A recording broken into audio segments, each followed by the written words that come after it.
I nderuar kryetar, të nderuar deputet, të dashur qytetar, është fakt që Shqipëria sot është vendi me rritjen më të shpejtë ekonomike, vendi ku 12 milion turistë zgjedhin të kalojnë pushimet e tyre, vendi ku gjithnjë e më shumë investitor të huaj, por dhe vendas apo shqiptar të diasporës vinë për të hapur një sipërmarrje dhe investuar paratë e tyre. Vendi që falë reformave të ndërmarra vitet e fundit nga qeveria socialiste, ka dalë nga të gjitha listat e zeza të kriminalitetit, pastrimit parave apo trafiqeve. Dhe sigurisht, vendi që sot është më pranë se kur derës së Bashkimit Evropian. Për të kthyer tek buxheti i vitit 2026, të nderuar qytetar, kemi sot buxhetin më të lartë historik për Ministrinë e Punëve të Brendshme. Ky është një buxhet që na lejon të ngrem në një nivel të ri standardet e përgjithshme për qytetarët. Do të mbështesim fuqimisht teknologjinë, digitalizimin dhe automatizimin. Do të çojmë përpara projektin transformues të vendosjes së kamerave inteligjente të sigurisë në 20 qytetet më të mëdha të vendit, si dhe pikat strategjike, akset rrugore kryesore dhe shkollat. Monitorimi automatik jo vetëm do të zbardh, por dhe do të parandalojë në mënyrë jashtëzakonisht efikase të gjitha llojet e shkeljeve që lidhen me rendin, qetësinë, respektimin e rregullave, nga rregullat e qarkullimit tek rregullat e bashkëjetesës në komunitet. Përtej projekteve të veçanta, buxheti i vitit 2026 ka dhe shumë lajme të mira për qytetarët, ashtu dhe për të gjithë efektivët dhe punojësit në varësi të Ministrisë së Punëve të Brendshme. Për qytetarin, ky buxhet e vendos atë në qendër të gjitha përpjekjeve për të rritur më tej sigurinë e përgjithshme në vend, patrullimin në komunitet, numrin e shërbimeve të ofruara 24/7 e veçanërisht nivelin e sigurisë në qarkullimin rrugor. Ndërsa për 12.432 punonjës të policisë së shtetit, për 1.491 punonjës të Gardës së Republikës, për 1.389 punonjës të shërbimit sjarfikës, për 181 punonjës të vetë Ministrisë së Punëve të Brendshme, si dhe të gjitha ata punonjës të institucioneve të varësisë, lajmi i mirë është rritja e pagave që ky buxhet parashikon. Punojësit e policisë së shtetit, përpos njësimit të inflacionit, përfitojnë gjithashtu ndryshimin e formulës së vjetërsisë, e cila jep mundësinë të kemi një rritje të pagës së tyre lidhur me eksperiencën në punë. Dhe për herë të parë, jepet edhe bonusi i ushqimit si pjesë integrale e pagës dhe jo më një kupon. Si rezultat, një inspektor i thjesht nga 80.500 lek që paguhet sot me gjitha shtesat, paga do t'i shkojnë në 100.000 lek, ose 20% më shumë. Pa llogaritur këtu bonuset dhe shpërblimet e tjera lidhur me orët e punës apo performancën që e çojnë lehtësisht pagën nga 1.2 në 1.3 milion lek.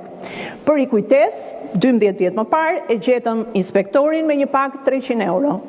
Për një nënkomisar, paga nga 95.500 lek do të shkojë në 116.000 lek. Për një komisar me gjitha shtesat, rritja nga 105.000 lek shkon në 125.600 lek.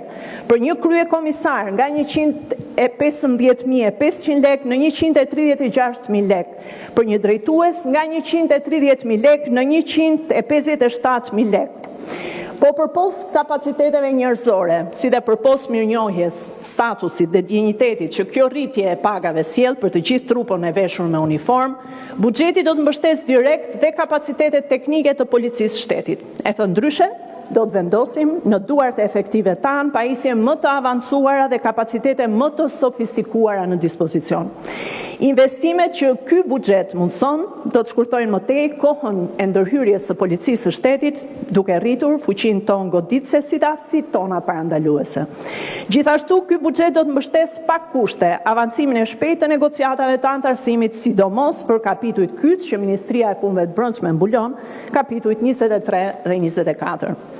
Objektivat specifik që buxheti i Ministrisë së Punëve të Brendshme në vitin 2026 do të realizojë, përposa theksova më lart, janë kryesisht në rritjen e sigurisë rrugore përmes rritjes së patrullimeve në rrugë dhe përforcimit të shtuar të kontrollit në territor, reduktimin e kohës së reagimit ndaj krimit në përgjithësi me një fokus posaçëm te krimi brenda familjes, rritjen e hetimeve proaktive në bashkëpunim me agjencitë hetimore për krimet e rënda, korrupsionin me një fokus të veçantë dhe të posaçëm tek identifikimi, konfiskimi dhe sekuestrimi i aseteve kriminale, rritja e numrit të punojësve të policisë të pajisur me shërbime dhe pajisjet e teknologjisë së informacionit sipas standardeve teknologjike duke synuar në 100% në vitin 2028.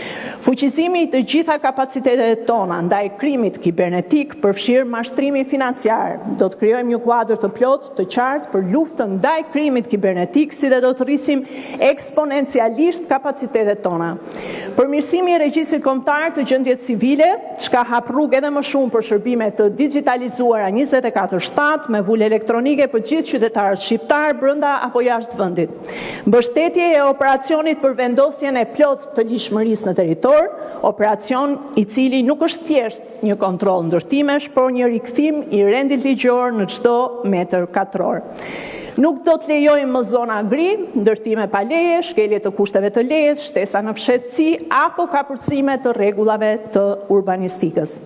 Për gjitha këto arsye, buxheti i vitit 2026 nuk është vetëm më i madh në sasinë e vlerës së vendosur në dispozicion, por edhe më i madh në ambicjet tona. Ai rrit standardet e rendit, të sigurisë dhe njëherëzi mbështet listën e detyrave të shtëpisë sa i përket mbylljes së negociatave brenda vitit 2027.